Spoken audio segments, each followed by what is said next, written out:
سەرەتا بەناوی خوای گەورە و میهرەبان ئازادی خوازان و چالاکوانان و ڕۆژنامەنووسان بەناوی ڕێکخراوی داکۆکەوە بە خێراتنی گەرمتان دەکەین بۆ ساڵیادی تیرۆرکردنی شەهیدی قەڵەم کاوەگەرمیانی بە ناحەق تیرۆرکراو لەلایەن مافیا و پاڵتەچیەکانی دەسەڵاتی هەرێمی کوردستانەوە لەم سەکۆیە ئازادەوە لە شاری لەندەنەوە لە بەردەم کونسوڵخانەی عێراق دەمانەوێت پەیامی بنەماڵەی شەهیدی پێنووس کاوەگەرمیانی بگەێنینە بە حکوومەتی ناوەندی عێراق و دادگا دیموکراسیەکانی ئەوروپا و بە تایبەت وڵاتی بەریتانیا بکەرانی ئەم کارە تیرۆریستیە دادگایی بکرێن و سەرجەم زیندانیەکانی بە ناحەقگیرا و بە زووترین کات ئازاد بکرێن. ئێستاش داوا لە کاکە سەلام عەلیەکەین بێ بۆ پێشکەشکردنی وتاری ڕێکخراوی داکۆ. بەناوی خوای گەورە و میهرەبان بە بۆنەی تێپەڕبوونی ساڵێکی تر بەسەر تیرۆرکردنی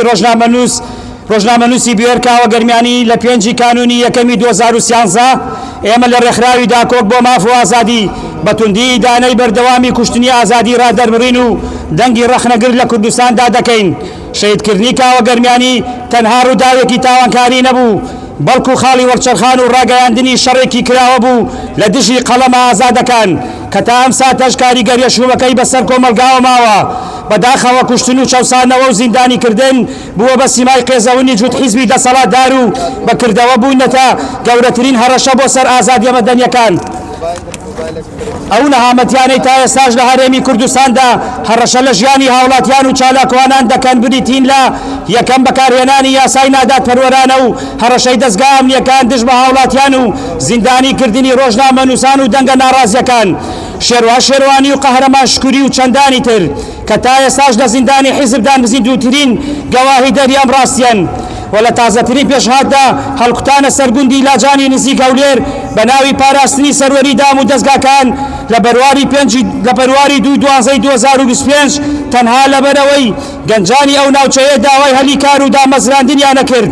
لە وڵامدا پارتی باڵادەست دەستی کرد بە ڕاگواستن و کوشتن و بریندارکردن و ڕەشبەگیریکردنیان دوو گەندەڵی دارایی و بربڵاو کە بۆتە هۆی تێکچوونی ژیان و گوزەرانی خەڵق و دەسەڵات هەوڵی جدی نادات بۆ ڕیشەکێشکردنیان سێ نەبوونی دادپەروەری کۆمەڵایەتی وای کردووە کە زۆرینەی خەڵقی بە تایبەتی گەنجان بە ناومێدیەوە ناچار بە کۆچکردن بکرێت ئەوەی ڕوونا یەکێتی نیشتیمانی کوردستان و پارتی دیموکراتی کوردستان بە دروستکردنی دوو زۆنی سیاسی و ئەمنی جیاواز نەتەنها دەنگی ئازادیان کوشت بەڵکو متمانەی هاوڵاتیانیان بە پرۆسەی سیاسی و دادپەروەری لەناو برد لەم دوو زۆنەدا پاراستنی بەرژەوەندیەکانی حیزب لە سەروی مافەکانی مرۆڤەوەیە. ئێمە لە ڕێکخراوی داکۆک جارێکی تر داوا دەکەین کە کۆتایی بە سیاسەتی لەناوبردنی دەنگی جیاواز بهێنرێت داوا لە کۆمەلگای نێودەوڵەتی و ڕێکخراوەکانی مافی مرۆڤ دەکەین کە فشار بخەنە سەر دەسەڵاتدارانی هەرێم بۆ یەکەم لێکۆڵینەوەیەکی نێودەوڵەتی و سەربەخۆ لە کێسی کاوەگەرمیانی و سەرجەم ڕێکخراوەکانی تر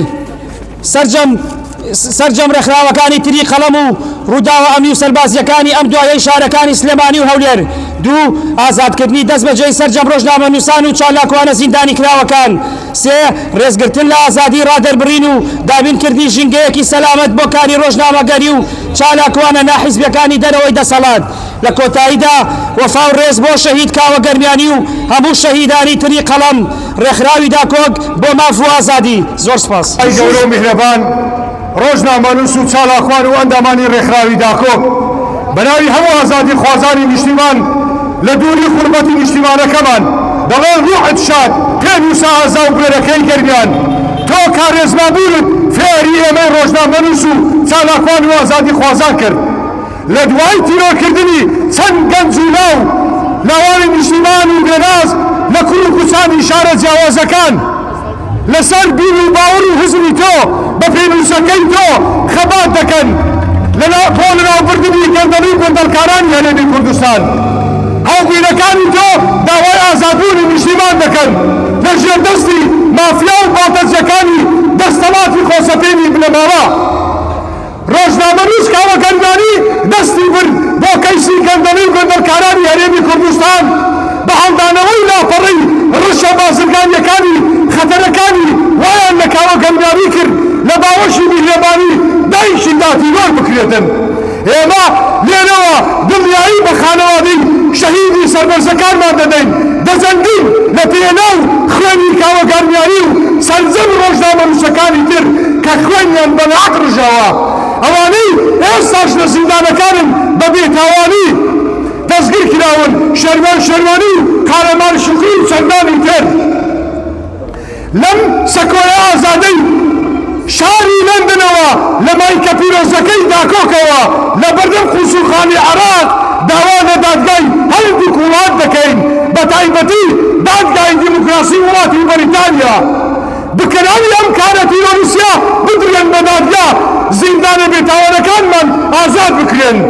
جارێکی تر بەڕێندی پات دەکەینەوە کەیسی کاوەگەرمیانی لە لای ئێمە و خانەوادەی بەڕێژیان بە کراوەی ماوەتەوە تاکو ئەو ڕۆژی بکرانی ئەو کارە تیرۆریسیا دەدرێن بە دادگا لە کۆتاییدا داوای ئازادی و دیموکراسی و دادپەروەری دەکەین بۆ هەرێمی کوردستان کاوا هەڵۆی گەرمیانە سمبولی بەرخودانە کاوا هەڵۆی گەرمیانە سمبولی بەرخودانە نامرێ شەهید کاوە تا بمێنێ ئەو ناوە نامرێ شەهید کاوە تا بمێنێ ئەو ناوە دەسەڵات ستەمکارە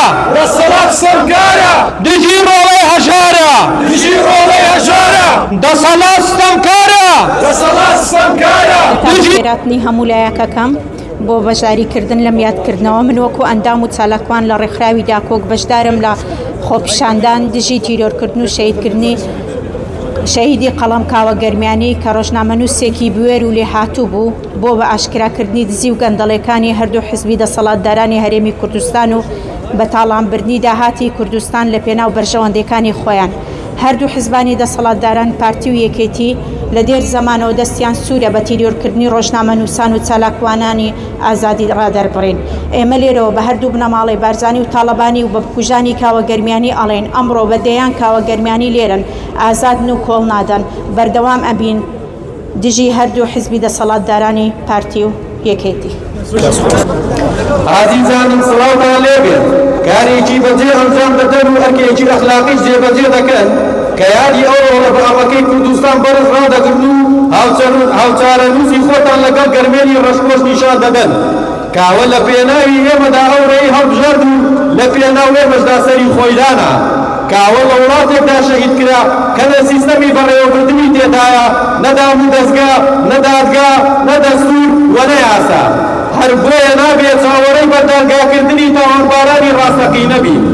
ئەوەی کاوەی شەهید کرد سەڵەپۆپەی دەسەڵاتی لە خوێندەواری سیاسی و مافیای ئابووریە کە گەلی باشووری کوردستانی کردوونە بە کرێتی خۆی و وڵاتیشی کردووە بە کۆمپانیایەکی خوێنمژ و سامانمژ و بەهرەمژ و خۆشمژ و ئازادیمژ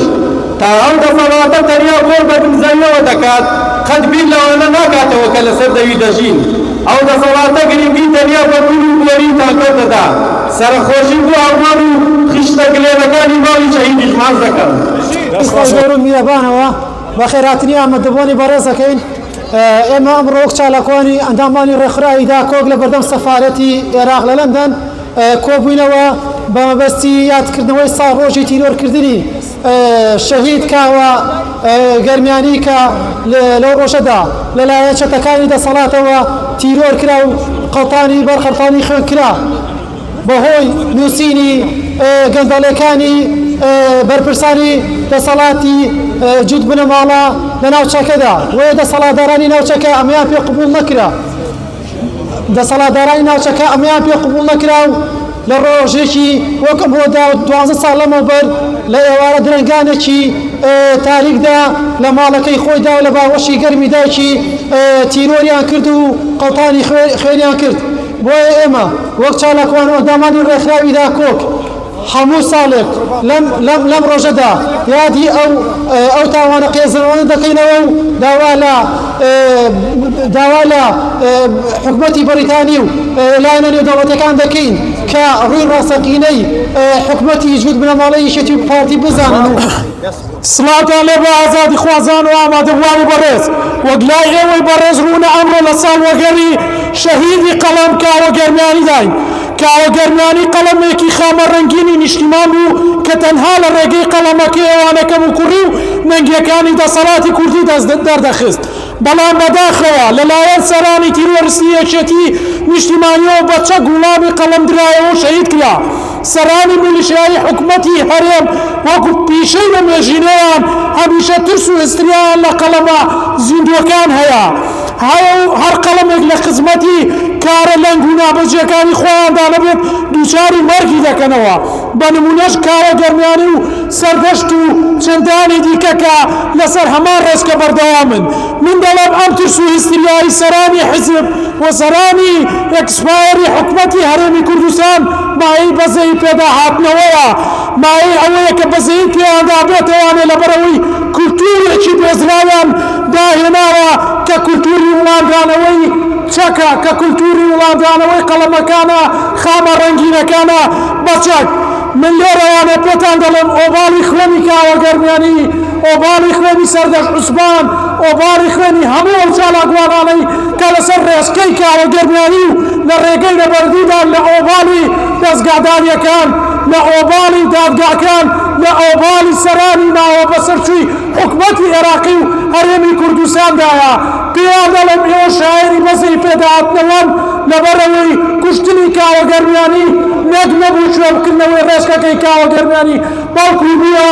هۆکاری لەدایکبوونی هەزاران کاوە و زەردەشت کە لەسەر ڕێبازەکەی ئەوان لە کوچە و کۆڵانەکانی غەریبی و تاراوگەدا بەردەوام دەبین تاوەکو سەرانی ئەکسپایری کورد بێنینە بەردەم دادگای عادیلانەی گەل دەستخۆش زۆر سپاس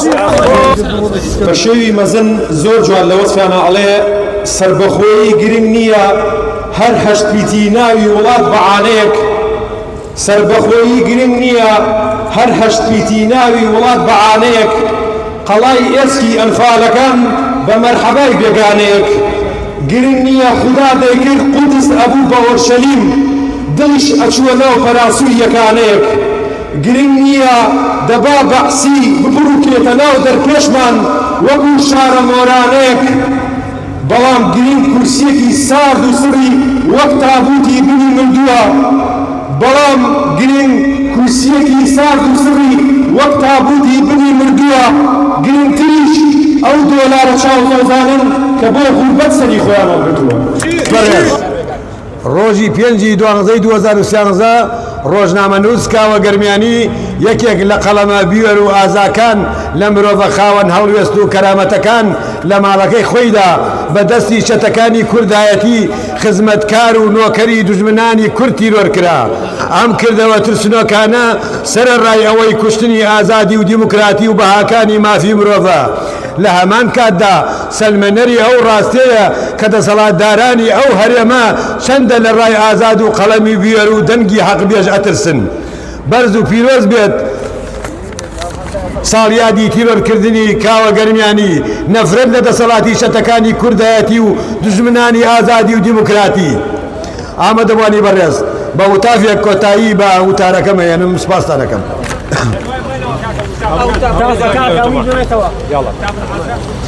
شهید کاوە گەرمیانی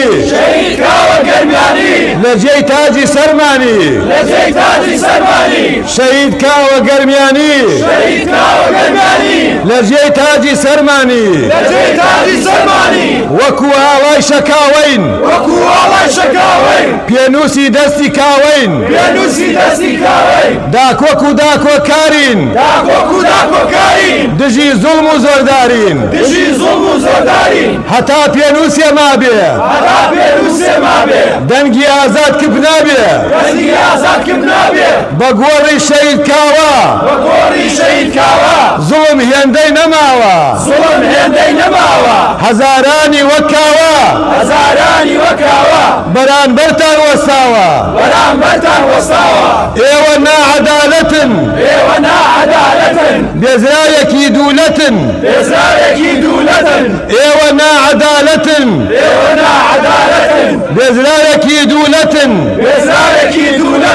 ئێوە ماری دووسەرن بۆ میلەت هەر زەرەرن کوا خەزافی کوانێ بەشار چرشە و عمرێتی سەگی هار کۆتاییتان نزیکە دەرتانەکەین بەفیکە 35 ساڵە حوکمی ناحەق مامۆستاتاندایە بەرشەق بەناوی خۆی گەورە و میهرەبان چالاکوانان و ئەندامانی ڕێکخراوی داکۆک سەرجەم ڕەوەندی کوردی بە خێراتنتان دەکەم کامڕۆ لێرە ئامادە بوون و بەڵێنەکەتان دووبارە کردوانێ و سەلمانتان کە لە ساڵی ڕابردوودا بەڵێنتاندا کە بەردەوام بن لە چالاکیەکان و لەو چالاکیانەی کە داوای حەق و مافی میلەتی گەلی کورد دەکەن. بەڕێزان ئەمڕۆ ئێمە لێرەین بۆ یادکردنەوەی 12هەمی ساڵیاری شەهیدی قەڵەم کاوەگەرمیانی، بەڵام ئێمە ئەمڕۆ لێرە نین بۆ شینجێڕان بۆ ماتەمینی، ئێمە لێرەکانە ئامادە بووینە بۆ ئەوەی بەدەسەڵاتی هەرێمی کوردستان بڵین ئێوە قەڵەمێکتان شکاند، ئێوە دەنجێکی ئازاتان لەناوبرد، بەڵام نەتانزانی کە لەناو ئەم قەڵەمە شکاوەدا سەدان و هەزاران قەڵەمی تر دێنە بوون لەو دەنگە ئازایەی کە ئێوە شەهیدتان کرد، سەدان و هەزاران دەنگی ئازا و بوێری تر دێتەکایەوە. بەڕێزان کاوەگەرمیانی تەنها و تەنها لەسەر حەق شەهید کرا، لەسەر داواکردنی مافەکانی گەلی کورد شەهید کرا. دەسەڵاتی هەرێمی کوردستان، دەسەڵاتی دووبنەماڵەیی و خێڵەکی تعاملی ئەو قسانەی نەکرد، ئەو ڕاستیانەی نەکرد کە کاوەگەرمیانی هەمیشە باسی دەکرد، باسی مافەکانی گەلی کوردی دەکرد. بۆیە بەداخەوە بەدەستێکی ڕەشی بنەماڵە شەهید کرا و هەروەها لە ماوەی ئەو 32 ساڵەی ڕابردوودا دەسەڵاتی هەرێمی کوردستان هیچ هەنگاوێکی نەناوە بۆ باشکردنی بژێوی گەلی کورد، بۆ دابینکردنی خۆشگوزەرانی بۆ گەلەکەی، تەنها و تەنها ئەوەی ئەو ئامانجی بووە ئەوە بووە کە دەسەڵاتەکەی خۆی بەرفراوانتر بکە و داهاتی خۆی و کوڕەکانی و نەوەکانی داهاتووی زیاتر بکە، ئەوەی گوێی پێ نەداوە گەلەکەیەتی و نیشتیمانی خۆمانە. بەڕێزان وەک بینیمان لە چەند ڕۆژی ڕابردوودا لەسەر ناکۆکی دەسەڵات نەوەکو لەسەر ناکۆکی ئەو کەموکڕیانەی کە گەلی کورد هەیەتی حیزبی دەسەڵات و دووبنەماڵە هەڵسان بە تێکدانی هەرێمی کوردستان کە بینیمان کە گەنەوتی کۆرمۆز سووتێنرا، ئەمە هۆی ئەوە بوو کە دەسەڵاتی نێوان یەکێتی پارتی ڕێک نەکەوت بوون و وەڵامی یەکتریان داوانێ بە تێکدانی کێڵگەنەوتیەکان و هەر لە دوا ئەمەشەوە بینیمان کە لە گوندی لارزان خەڵکی ئەم ناوچەیە هاتە سەرشەقام و داوای مافەکانی خۆی کرد، بەڵام لەبری ئەوەی دەسەڵاتدارانی هەرێمی کوردستان بێن بەهانای ئەم خەڵکەوە بێن بەهانای داواکاریەکانیانەوە بە گولە جوابیاندانەوە گەنجێکی لاو شەهید کرا، چەندان گەنجی تر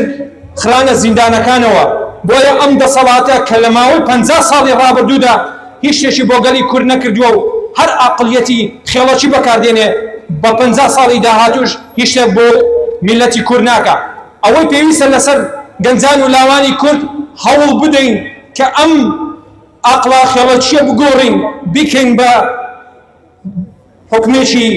دادپەروەری بۆ گەلەکەمان. بۆیە داواتان لێ دەکەم بەردەوام بن لەسەر ئەم کارانەی کە ئێستا دەیکەین، لەسەر ئەم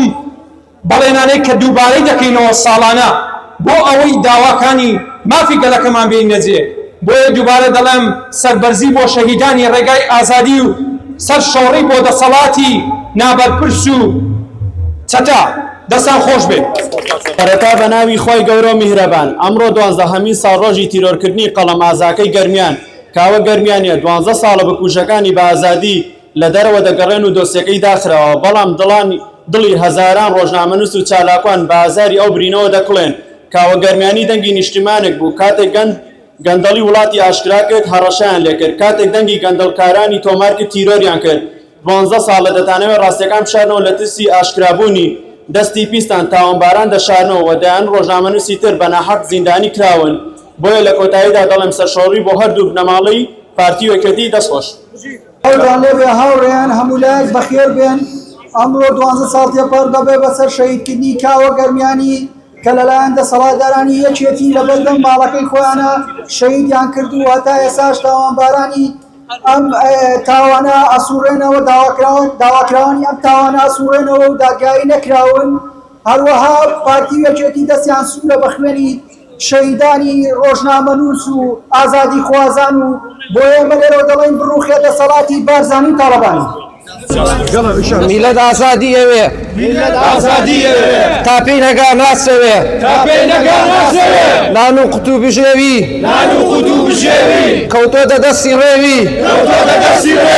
شێری ماڵی کوردانن ڕێوی بەغدا و تارانن میلەت ئازادی ئەوێ تا پێی نەگا ناسەوێ نان و قوت و بژێوی کەوتۆتە دەستی ڕێوی شێری ماڵی کوردانن ڕێوی بەغدا و تارانن دەستان خۆش لە سەرەتادا بە خێراتتان دەکەم لە ساڵیادی شەهیدکردنی کاوە گەرمیانی دەمەوێت بڵێم کە ئێمە ئەمڕۆ لێرەین بۆ یادکردنەوەی شەهیدێکی ڕێگەی ئازادی کە تەنها لەسەر وتنی قسەی حەق و بەگشتداچنەوەی گەندەڵی شەهید کرا تیرۆرکردنی کاوە گەرمیانی ئەوەی پێگوتین کە دەسەڵاتی گەندەڵ و ماوە بە سەرچووی پارتی و یەکێتی بۆمانەوەی خۆیان سڵ لە هیچ شتێک ناکەنەوە بەداخەوە دوای 12 ساڵ لە شەهیدکردنی کاوە گەرمیانی هێشتا کوشتن و تۆقاندن و زیندانیکردنی دەنجی ئازاد و چالاکوانان و ڕۆژنامەنووسان بەردەوامە لە کۆتاییدا دەمەوێت بڵێم ستۆپ بەسە بۆ کوشتن و زیندانیکردن و ڕفاندنی ئازادی خوازان نەفرەت لە توند و تیژی بەڵێ بۆ ئازادی دەستان خۆش